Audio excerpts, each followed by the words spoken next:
ধারাবাহিক বৃষ্টিপাতের ফলে বিগত কয়েকদিন থেকেই বরাক নদীর জল বেড়ে যাওয়ার কারণে শিলচর মধুরবন্ধ বরাক নদীর পার্শ্ববর্তী এলাকার ঘরবাড়ি রাস্তাঘাট নদী গর্ভে তলিয়ে যাচ্ছে। এতে আতঙ্কিত এলাকার স্থানীয় লোকরা। বৃহস্পতিবার শিলচর মধুরবন্ধ এলাকার আব্দুল রহমান মজুমদারের ঘরসহ বেশ কয়েকটি ঘর বরাক নদীর গর্ভে তলিয়ে যাচ্ছে। এতে আতঙ্কিত হয়ে আছেন পরিবারের লোকেরা। সংবাদ মাধ্যমের সাথে কথা বলতে আব্দুল রহমান মজুমদার সহ অন্যান্যরা জানান, তাদের ঘর বরাক নদীর গর্ভে তলিয়ে যাওয়ার কারণে তাদের রাতের ঘুম কেড়ে নিয়েছে। রাত না ঘুমিয়ে পাহারা দিতে হয় তাদের।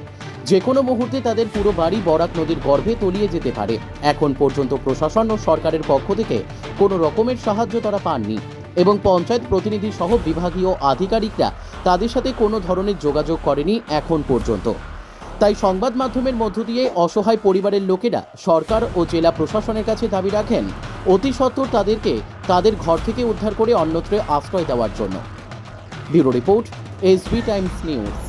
নমস্কার, এসবি টাইমস পর্দায় আমি সাথে রয়েছি রমেশ লস্কর। আমি এই মুহূর্তে দাঁড়িয়ে রয়েছি শিলচর শহরতলি কনকপুর 11 ঘন্টা এলাকার পিএইচি রুটের যে অপোজিটে যে রাস্তাটি রয়েছে, এই নদীর কিনারে যে কয়েকটি গড়বাড়ি রয়েছে, গড়বাড়ি গত কয়েকদিন ধারাবাহিক বৃষ্টিপাতের ফলে যে বন্যার ভয়াবহ রূপ ধারণ করেছে, এতে বিশেষ করে বরাকবট নদীর পার্শ্ববর্তী এলাকার লোকজন কিন্তু স্থানীয় আতঙ্কিত হয়েছেন। আমি বর্তমানে যে জায়গায় দাঁড়িয়ে রয়েছি আপনারা দেখতে পাচ্ছেন, বরাক নদীর একদম পাশেই কিন্তু এই গত দুদিন থেকে বরাক নদী এলাকার যে ঘরটি রয়েছে, এই ঘরটি কিন্তু এখানে আরও কয়েকটি ঘর রয়েছে। ওনাদের নিজস্ব যে রাস্তাটি রয়েছে, রাস্তাটি কিন্তু বরাক নদীর তলে গড়িয়ে গেছে। তাছাড়া হঠাৎ করে কোন সময় কী ঘটনা করতে পারে এলাকার ওনাদের ঘরের লোকজন এখানে চিন্তিত আছেন।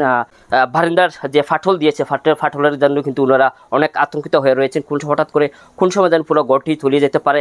তাছাড়া এই বিষয়ে অনেকবার এর আগেও কিন্তু একবার জল ঢুকেছিল, কিন্তু সরকার বা প্রশাসনের লোকজন কেউ এখানে এখন পর্যন্ত খোঁজখবর নিতে আসেননি। তাই তারা সংবাদমাধ্যমের মধ্যে দিয়ে প্রশাসন এবং সরকারের কাছে আবেদন করেন অতি সত্ত্বর তাদের সাহায্য সহযোগিতা করার জন্য এবং তাদেরকে অন্যত্র কোনো আশ্রয় নেওয়ার জন্য। আমরা এই ঘরের যারা লোকজন, পরিবার লোকজন আছেন, ওনাদেরও মতামত নেওয়ার চেষ্টা করব।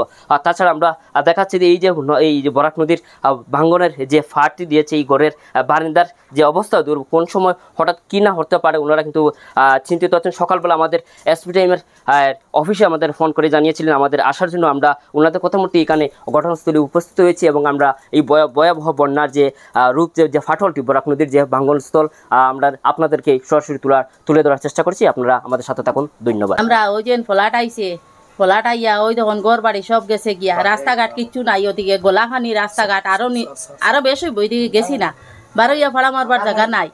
আমরা অসহায় হয়ে গেছি। ওই দেখুন আপনারা, ওই তো এক রুমন মাটি গেছি কি, একবারে খালি বেড়া রয়েছে, বারিন্দা গেছি কি, ওই তো গল লইয়া ফাটা দিছে। আমরা অবস্থা খুব খারাপ। আমার বয় আইছে, বয় আবার কারণে আপনারা আমি দেখাইছি। আমি সরকারের তরফ থেকে কোনো যা সাহায্য পাইছি না। ফ্লাটও আগর ফ্লাটও মানছে পাইছো। আমার নাম কুসমা বেগম মজুমদার। জায়গার নাম হইল মধুরবন, বরাকপার, মধুরবন পিএইচি রুট 11 খন্ড। এটা বরাক নদী বেরেঙ্গা, বরাক নদী নানি বেরেঙ্গা সামনে আছে নানি? বেরেঙ্গা না, মধুরবন সামনে তো বেরেঙ্গা বাঁধ আছে। বেরেঙ্গা বহুত আগে বেতকান্দি ফেলাই বাঁধ আছে, বেতকান্দি বাঁধ আছে আগে।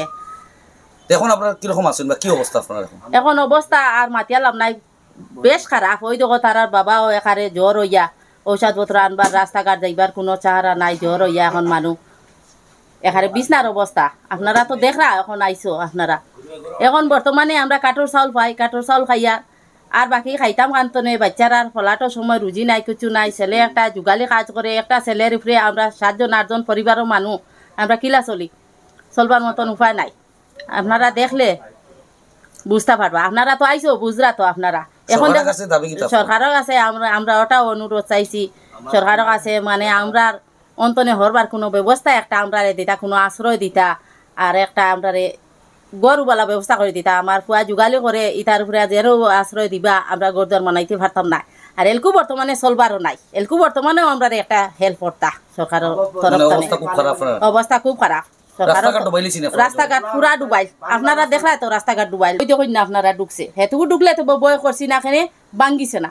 এখন ভাঙ্গিয়া নিয়া তো আমার এখানে আমার মাতিয়া লাভ নাই। আমার তো বই বেচা নাই গেছে, আমি বেচারা লইয়া কই যাইমু, বুঝছেন নি?